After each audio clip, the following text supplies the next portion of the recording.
चले की कार फुल व्यवस्था बा हो।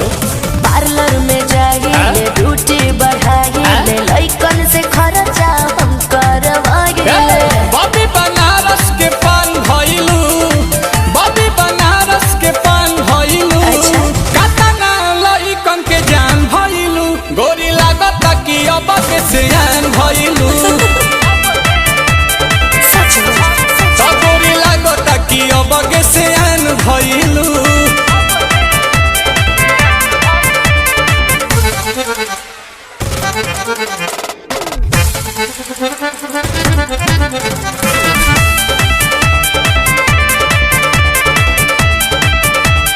कुछ भी बोलते हैं। दिलवा के कहले बारू चोरी हमार तू तो गोरी, टुकुर टुकुर ताकि तोहार ओरी बुझाई।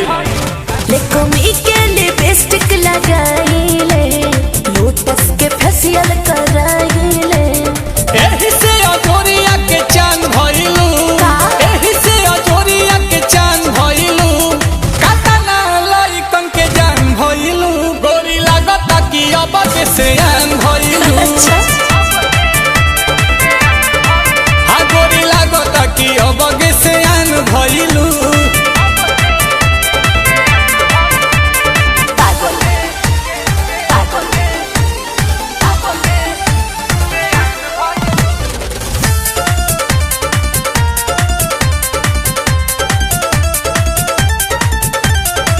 पहले बारांड बाड़ू गुची, करेलू बात ऊंची, बवाल बाटी मांड तहार।